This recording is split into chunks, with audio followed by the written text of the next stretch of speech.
A particle having mass 10 gram oscillates according to the equation x is equals to 2 sin 100 t plus pi by 6। एक particle है बच्चों, इसका मास कितना है 10 ग्राम, ठीक है। और जो इक्वेशन है x is equals to 2 sin 100 t plus pi by 6, ये इक्वेशन गिवन है। फाइंड द एम्पलीट्यूड, एम्पलीट्यूड की बात कर रहा है बच्चों, तो इसको कंपेयर कर दीजिए एक बार इस एक्सप्रेशन से x is equals to a sin omega t plus 5 से। एम्पलीट्यूड कितना आ गया आपको, हो गए 2 सेंटीमीटर। लीजिए बच्चों, एम्पलीट्यूड आ गया 2 सेंटीमीटर। और देखते हैं और क्या सब कह रहा है। The time period, time period क्या होता है 2 पाई बाय ओमेगा। कंपेयर कीजिए तो ओमेगा आपको 100 दिख रहा है बच्चों, तो 2 पाई अपॉन 100, ठीक है। एक बार 2 पाई अपॉन 100 को अपन डिवाइड भी कर लेते हैं।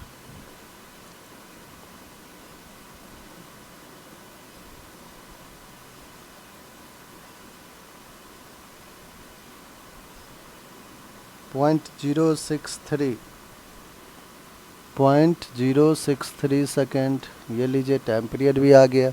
एंड द स्प्रिंग कांस्टेंट के, स्प्रिंग कांस्टेंट जिसको अपन के से डिनोट करते हैं बच्चों, क्या होता है m omega square. Spring constant क्या होता है m times of omega square होता है। मास कितना है 10 ग्राम, केजी में कर लीजिए 10/1000। ओमेगा कितना आया 100, 100 का स्क्वायर कर लीजिए तो 100 इंटू 100। 3 0 1 0 3 0 कैंसिल, तो कितना आ रहा है अपने पास 100 न्यूटन अपॉन मीटर। ये लीजिए बच्चों, हमारा ये स्प्रिंग कांस्टेंट भी आ गया। तो ए में जो भी कैलकुलेट करना था ए पार्ट में, एक तो एम्पलीट्यूड, दूसरा टाइम पीरियड और तीसरा स्प्रिंग कांस्टेंट, हमने सब कैलकुलेट कर लिया। अब बी पे आते हैं, पोजीशन, वेलोसिटी और एक्सेलरेशन। बी कह रहा है कि भैया पोजीशन भी फाइंड करो, वेलोसिटी भी फाइंड करो, एक्सेलरेशन फाइंड करो। कब?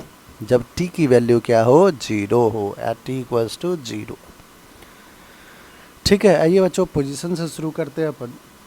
हमारे पास गिवन में x is equals to, expression क्या है 2 sin, x is equals to 2 sin 100 t plus pi by 6, यही है। अब t इक्वल्स टू 0 पे हमें पोजीशन चेक करना है। At t equals to 0, x is equals to 2 sin 100 t की वैल्यू 0 प्लस का pi by 6। x is equals to 2 sin 0 plus pi by 6, that is pi by 6। Pi by 6 बच्चों sin 30, तो 2 into sine 30 1/2, 2 ने 2 को cancel किया 1 centimetre. x की value क्या आ गया 1 सेंटीमीटर। अब पोजीशन तो आ गया। वेलोसिटी, वेलोसिटी क्या होता है बच्चों ओमेगा अंडर रूट ए स्क्वायर माइनस एक्स स्क्वायर, आप ऐसे ही फाइंड कर सकते हैं। तो जब x की वैल्यू 1 सेंटीमीटर है तो हम फाइंड कर सकते हैं कि v क्या होगा। इस फॉर्मूला को यूज़ कर लेते हैं। ओमेगा कितना है बच्चों, कंपेयर कीजिए, ओमेगा 100 है।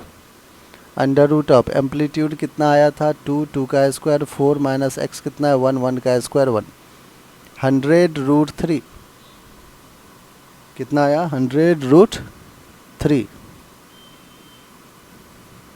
ठीक है। तो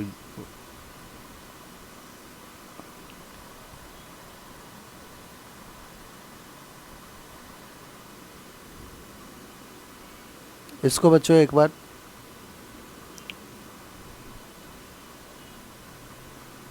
ये भी आप देख सकते हैं कि हमने जो वैल्यू लिया है वो कैसे लिया है सेंटीमीटर में।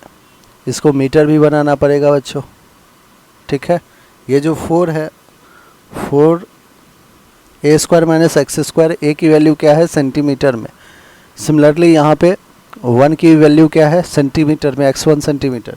वेलोसिटी हमें मीटर में लेना है तो सेंटीमीटर को हमें डिवाइड करना होगा किससे 100 से, ठीक है। रूट के बाहर आया इसलिए 100, अंडर रूट में ए स्क्वायर था मतलब 100 का स्क्वायर था, 100 से डिवाइड किया था 100 ने 100 को कैंसिल किया, कितना आ गया 1.73, 1.73 मीटर पर सेकेंड में आया, ठीक है बच्चों। तो 1.73 मीटर पर सेकेंड में, आप चाहे तो रूट के अंदर पहले से भी मीटर कर सकते हैं, कोई दिक्कत नहीं, आंसर सेम आएगा, 1.73 मीटर पर सेकेंड में होगा, और यही आंसर भी गिवन है। नेक्स्ट आते हैं बच्चों एक्सेलरेशन पे।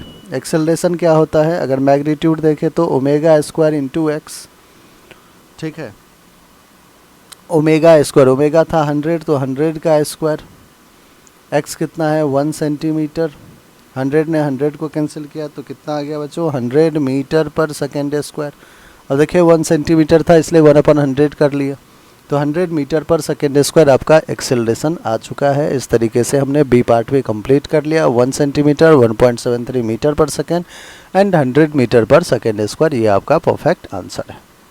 ऑलराइट बच्चों।